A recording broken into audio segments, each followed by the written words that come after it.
We have a special group for when, like, we get to take books home, books that we choose. We have special groups for that. My group is the hardest group, I think. But we do harder work than the other stuff. I help my friend, like, when they get stuck on a word.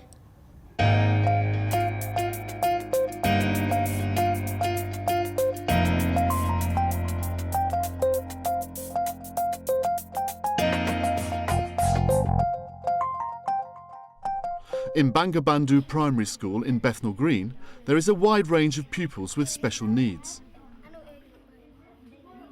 In Shahnaz Khan's class, 5 children have speech and language difficulties, 2 have hearing impairments, 3 have behaviour issues, and 2 more children have statements of educational need. Good morning, Yetu Blue. Good morning. Shahnaz believes in working in an inclusive classroom with activities differentiated appropriately. Her Key Stage 1 class is using the book Not Now Bernard to recognise speech in text.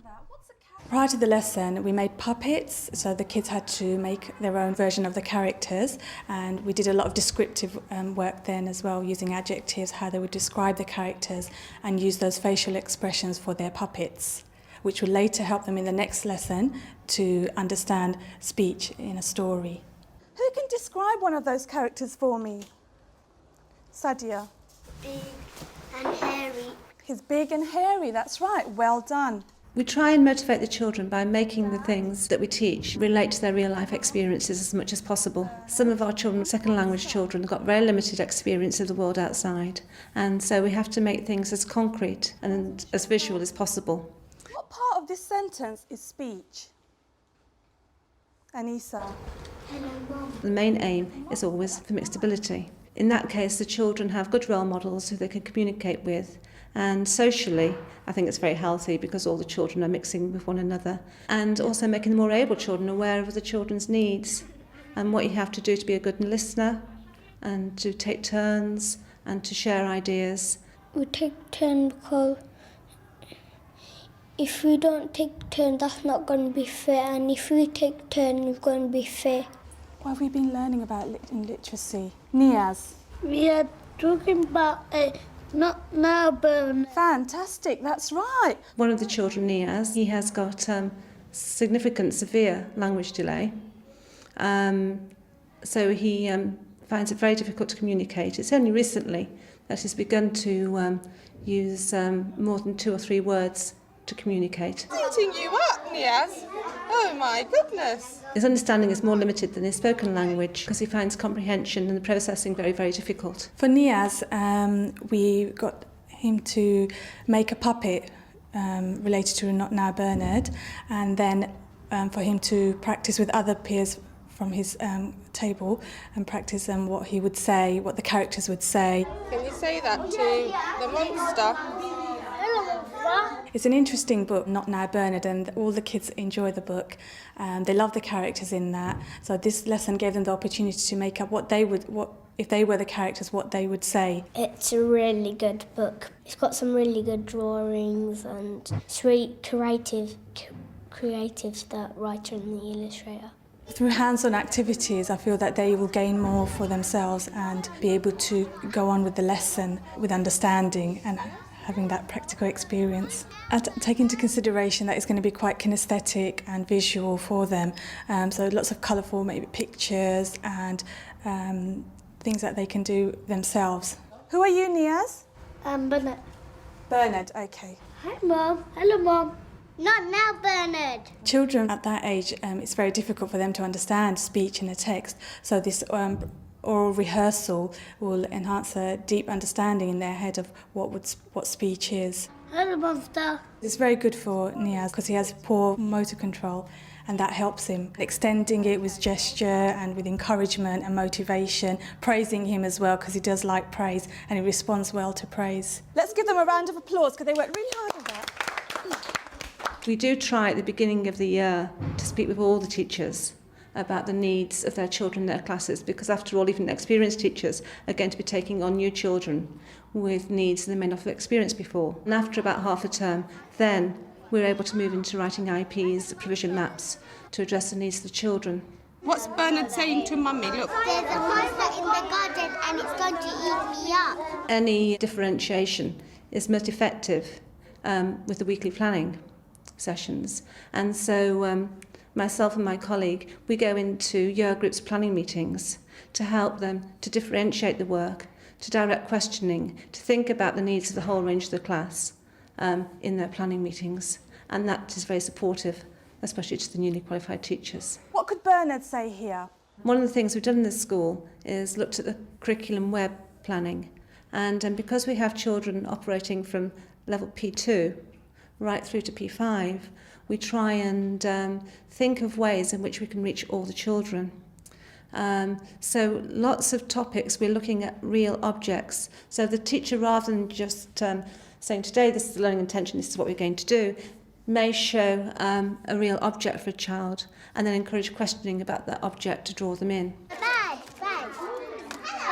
Okay, we're not fighting. The teacher needs to have a range of questions, from high-level questions for the more able children to very, very simple, basic questions, so that the child who has greater difficulty understanding can participate and be part of the class group.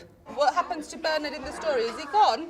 Another possibility is to have talking partners, and that gives an opportunity for the children to rehearse what they want to say before they have to say it publicly in front of the class. Think about what they would say to each other in this picture. Just turn and talk to the person next to you in your talking partners. What could we write in those speech bubbles? Off you go. You two want to speak?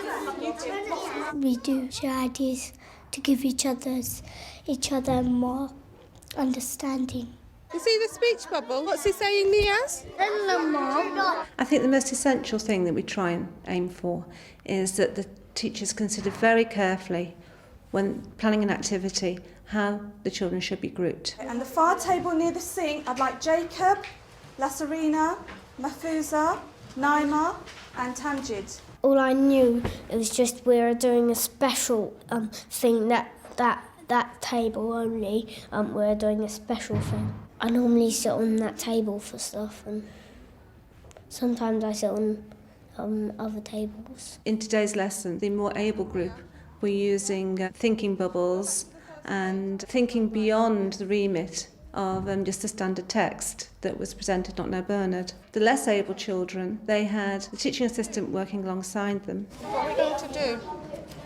We are writing in the stone. And for those children, that was a useful grouping to aid their understanding. What are these called? Speech bubble. And what are we going to write in speech bubbles? We write it when somebody is saying something. When someone's saying something, Kawsan. Sometimes I help Niaz and Shaquille because they don't know. So like if they did this book all on their own, and they might get it wrong, and I help them out with that.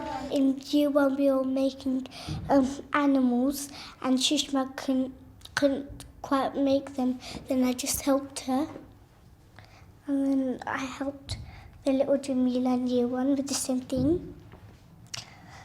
Sometimes I help people with maths work. Sometimes you could get stuck, and then you can ask the person next to you to help you. Sometimes my friend helps me when I'm stuck, and then I help them. So really it depends very much on what activities are planned and the resources that are needed. But the main aim is to be very flexible and move children as often as possible. I think it's very important for the teacher to get to know the children individually. It's very easy to fall into the role where the teaching assistant works with that particular group every day, whilst the teacher works with the rest of the children. But we really try and promote that the teaching assistants swap roles sometimes, and that the teacher really gets to know the children on an individual basis.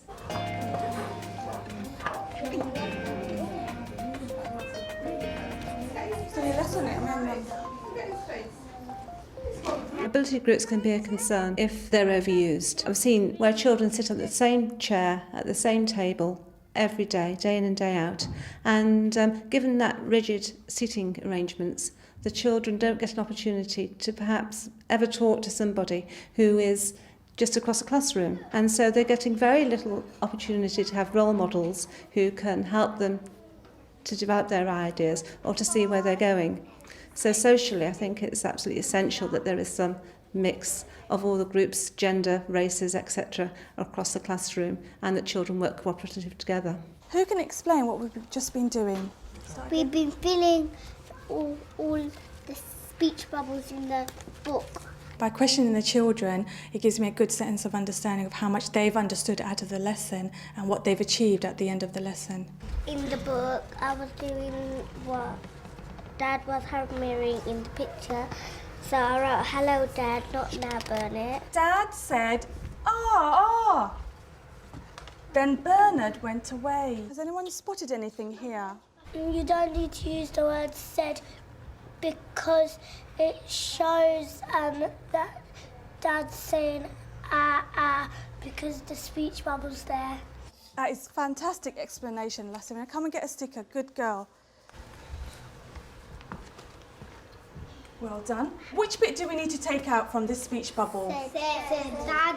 On Dad. Dad said, that's right. We had speech bubbles and we had thought bubbles. So when Bernard, he could say hi, Mum, and then his mum could say go obey Bernard in her thought bubble. I get a general feedback from all the different ability groups by picking out 2 children from each ability group for them to feedback on what they've done, asking children to explain what they've done and understood from the lesson as well. In my book, I used lots of adjectives and Yeah, do you want to read that? That's lovely. I can see what you've written there. This one, this speech bubble. hello, Mum, there's a big purple hairy monster in the garden. At the end of the lesson, we'd ask Niaz where in this picture, where in this scene, is the character saying something. So for Niaz to be able to read that out, that would have indicated to us that he's understood what the speech is in the text. We're going to have one more person. Niaz? At first, he struggled with the letters on the keyboard, but over time he got to recognise where the key letters are, and his confidence grew in using the Alpha Smart. Not now, Bernard, Dad.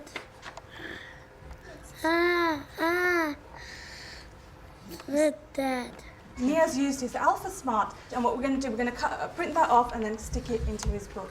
I learnt about Not Now Bernard, and I had a book and there was some pictures of Bernard and Bernard's mum and Bernard's dad, and then speech bubbles were coming out of their mouth. And then we had to write down what we think they're saying. Stories sometimes have speech bubbles, and sometimes they have speech marks. And some stories don't. When the children feel confident with what they've learnt, they're proud of it and they're enthusiastic, and that shows me that they've understood and they've achieved something.